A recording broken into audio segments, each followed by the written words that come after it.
Hello, my name is Brian Robinson. I'm one of the programmers from BFI Flare, and welcome to this online Q&A with the director of the film A Dog Barking at the Moon. Welcome, Xiang Zi, and producer, cinematographer, José Val Bal. Welcome. Thank you. Thank you. So, A Dog Barking at the Moon is a wonderful sort of mini epic about family life and some queer things in China. And it takes part across a large number of years. Could you tell us what a little bit of what life was like in China where the film starts? The film starts in the time around early 80s. So at the time, I still not exist yet. So I can only read about it or watch film about it. In the 80s, that everything is changing because Deng Xiaoping had this new policy that is reform and opening to the outside policy. So there's a lot of new ideas, new way of life is coming into China. So, but still, there's a lot of young people. Some of them are embracing the new ideas, but some of them still kind of trapped in the past. So that's in the 80s, I think. And the story, there are many different parts to it, and we don't want to spoil it for people. But can you just tell us how much of it is based on your own life and family background? It is really a hard thing to say because, there's a lot of things that is not depends on me to revealing it. And so I would say like around 70% is based on real life. Mm-hmm. And the film starts really with a young woman coming back to China and being aware of lots of things that have happened in her life. But it's not really a spoiler because it's a gay film festival to say that there is some element of homosexuality in there. Can you tell us something about the position of how gay life is treated in China back at the beginning of the film and how it might be now? You mean the 80s? I don't really know much about it, but based on what I read and what I heard, I think a lot of people are not aware of what is being gay. And, in ancient China, there is a lot of poems and a lot of love stories talk about homosexual lovers, especially in one of the first poem collection in China called Shijing. It mentions about homosexual love. But, after certain historical events happened in China, this sort of the background kind of fade in. So a lot of people started to think, okay, being homosexual is a Western thing, but it's not true because like every culture, in every culture, every background, you can be homosexual. And so in the 80s, a lot of people started thinking, okay, it's a Western thing, and but it's not true. And right now, that I have friends that who are gay and lesbians, I think their life is much more easier because at least they are aware of what is to be gay or be lesbian, and but still, is they're facing a lot of difficulties when they go back to their family to face their parents or their grandparents. Sometimes it's hard for them to be open to their parents. But I think it's easier than before because at least you know who you are. And there aren't very many films made in China that have gay characters within them. Can you talk about how easy that was for you?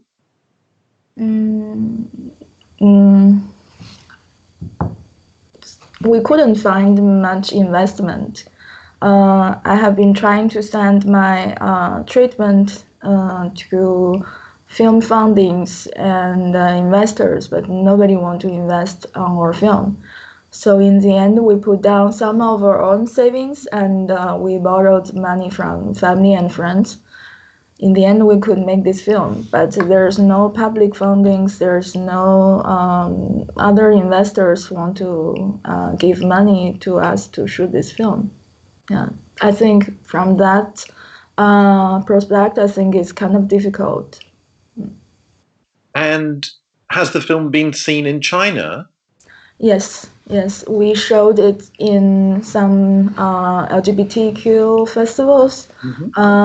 We screened it in the Shanghai Pride Festival and the Beijing Queer Week, and also other Shanghai Queer Film Festival as well. But we cannot show it in theater, otherwise we'll receive fines because we don't have the dragon logo. So it's an unofficial production. Can you tell us really how the film developed? Was it just, had you been working on the screenplay for a long time? It's quite theatrical in a way. Did it have a previous life on stage at all? No, it was not shown in stage. But how do I start with it? Story have been always living in me, and I had the first treatment in 2016. But it takes me some time to finish the first draft because I write it and I then stop it. In the end, I took 2 weeks to finish the first draft. And then I went to Tibet and Xinjiang because I got depressed after writing the first draft. It takes like 20 days to give me some distance from the first draft of the script. And then I think, okay, if I'm getting depressed myself, and I can imagine how when people watch it, they will get even more depressed. But that's is not something that I want. I want the audience to keep a little bit distance from the characters. So I rewrite it for 20 times. I put more theatrical scenes in it. So I think in this way I can create some distance from the audience and the story. And once you go to the theatrical scene, I hope the audience can jump out of the story and to look back, to look back on their life. I don't want them to trapped in the story, but I want them to look at it in a distance.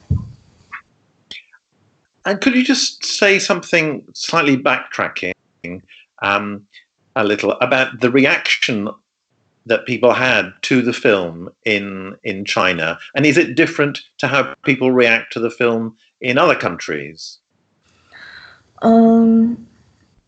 Because we cannot show it in the theater, we put free resources online for people to download it in mainland China. Because we cannot show it, and we decided to give away the market. So when people watch it on small screen, some people watch in their computer, some people watch in their iPhone. So it's so difficult from when you could see it from the big screen. I think a lot of people couldn't really hear the sound effect very well, and they criticize a lot of the sound effect. And also, as I predicted, the audience, especially the mainland audience, have very extreme reactions towards the film because in the beginning, I already know that it's going to be a very controversial film in mainland China. And outside is much more easier for people to easy to accept it somehow. And but I think there's a language barrier because everybody is watching it through a subtitle, and the language I use in the it's so subtle sometimes you cannot translate it. If you translate it in another language, it somehow lose the flavor of the original sentence. So a lot of people say maybe in the end the mother is repeating herself too much, but you know that she's not repeating herself very much in the original language. But we just don't have the budget to hire somebody to translate it in English, so we did it. And we're not the native speaker. But I was surprised when you said that people were complaining about the look of the film on a computer. And we're joined by your producer and director of photography. So maybe, Jose, you could say something about the look that you were going for as the director of photography.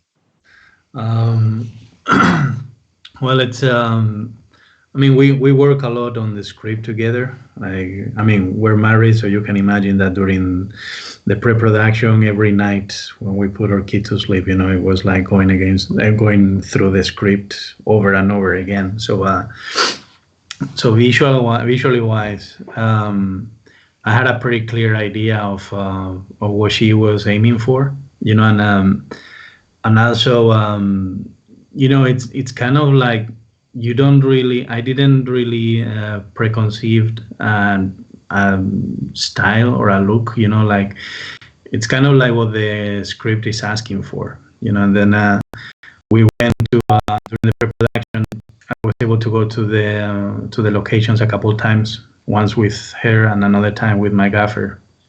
So so that made everything smoother later. So when we were on set, for instance, you know, one of the things that people ask is like, why the camera doesn't move? And it's like, no, the camera moves. The only thing that you don't notice that it moves. Well, sometimes it doesn't move, that's true. But the thing is that when we were on set, you know, we were very synchronized to say, okay, the camera should be here, you know, and then, you know, we knew that we didn't really need any more coverage.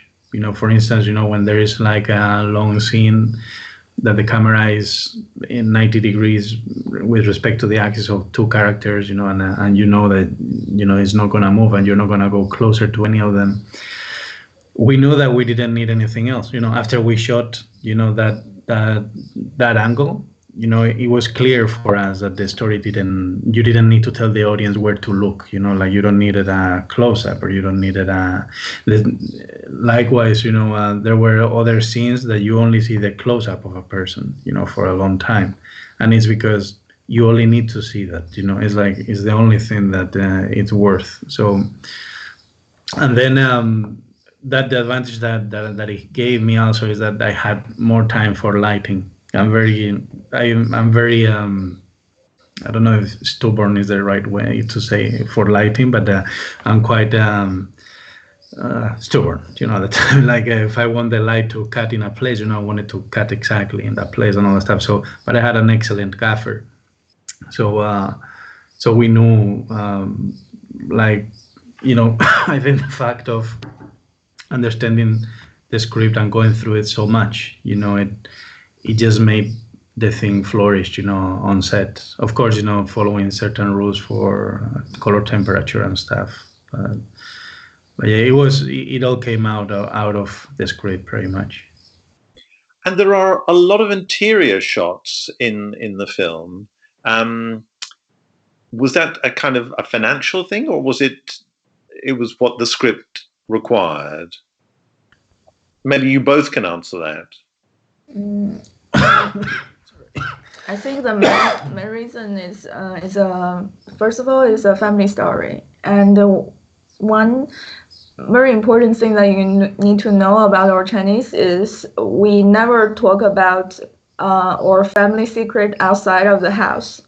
So when you are dealing with a lot of unspeakable things of the family, and you turn to share it between your family members, and so that's naturally asking to have interior shots in the house.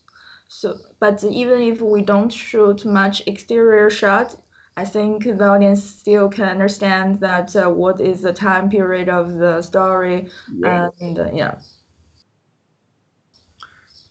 Yeah, no, for interior, I mean, it's true. Like it wouldn't, like for me as a foreigner, in China, it would be like if I see somebody talking about their family things, outside the house, it would be very weird. Like in Spain, we're exactly the opposite. People love talking about the family trash, outside and beyond. But in China, it's true that one of the observations that I had is that all these things are dealt inside the house, inside the family, and also there's this thing that I notice as well in China, that is that you send a message, but indirectly, you're saying something that the other person needs to interpret, and so when there's a conversation saying, oh, I don't know how I would react if this happened to me, probably you're criticizing somebody that it's in front of you, saying, I know that you've done this, or so it's I don't know, but financial wise, I don't think it wasn't a reason for having the interior shots. Actually, we were in a lot of locations during the movie. But as people are going to see, I think it's very beautifully shot, and the lighting is beautiful, and it has a very magical atmosphere. Can you tell us where the film has been, and how it started on its journey across the world? Where did you have your world premiere? We had our world premiere in Berlinale in 2019. Mm-hmm. And then we went to Hong Kong International Film Festival because they invited us to show it there. And then Kiev and Kiev International Film Festival, the Inside Out in Toronto. There's been so many. Cork Film Festival as well. New York, New Fest, Outfest. Have you been able to travel with the film as well and present it at those different festivals? A little bit. Yeah. We both went to Kiev with our daughters, and then I went to Korea and Paris. Brussels as well. Yeah. I went to Hong Kong to present over there. And sometimes she was invited to two festivals at the same time, so it was impossible. So is there one question that you always get at almost every screening, or is every culture different in the questions they ask?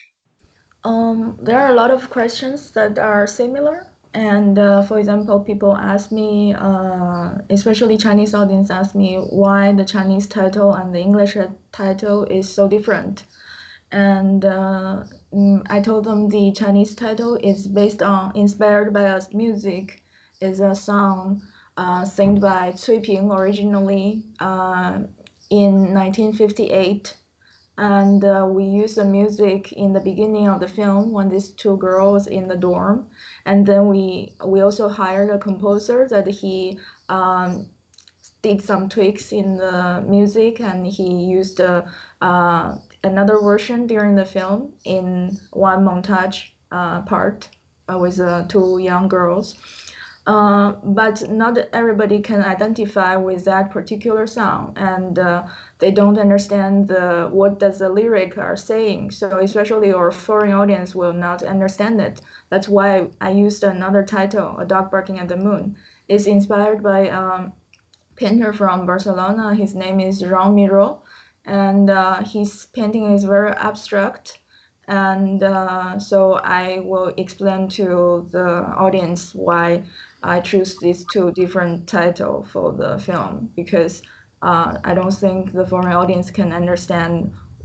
They know about this song and they know the story behind that song, so that's why. And I also get a lot of question like, why do you put the theatrical scene inside? Is that because you are a low budget film that you couldn't afford to make a car scene? And I always told them it's not like that. And we run the theater for like 8,000 a day. That is quite expensive to shoot in that particular theater.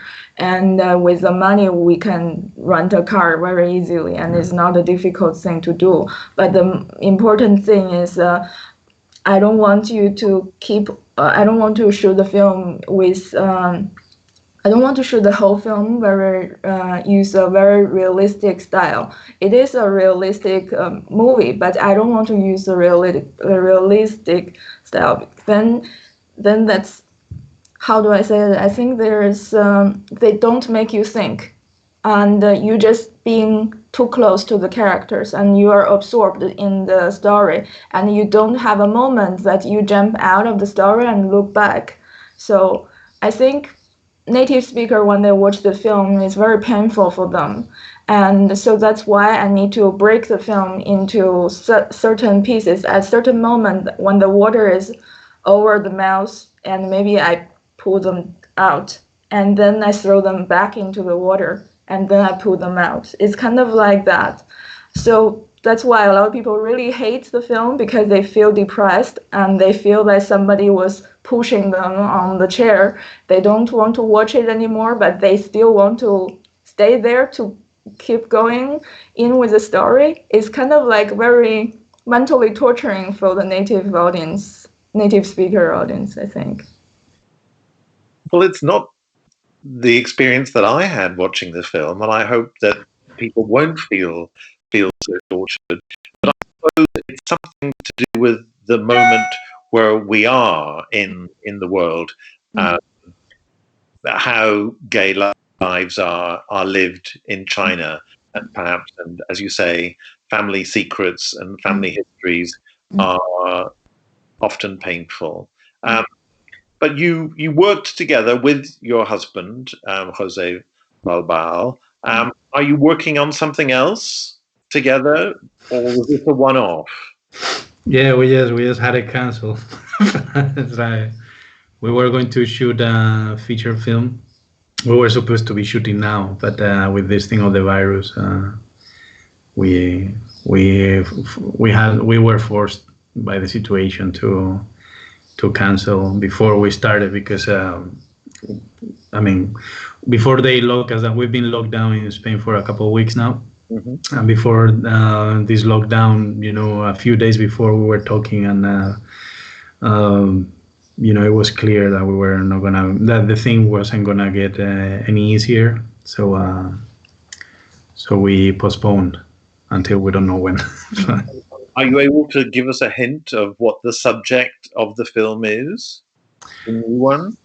It's another family story. This one I was directing and she was producing. And it's a family story as well, but the whole setting is in Spain. It's in the south of Spain. And basically it criticizes the hypocrisy of the society at the time to deal with relations, and also it's kind of it's very fierce against one thing that it's very typical from the south of Spain. That is that since you're born, they're telling you what you need to believe and all that thing, and that's so it goes.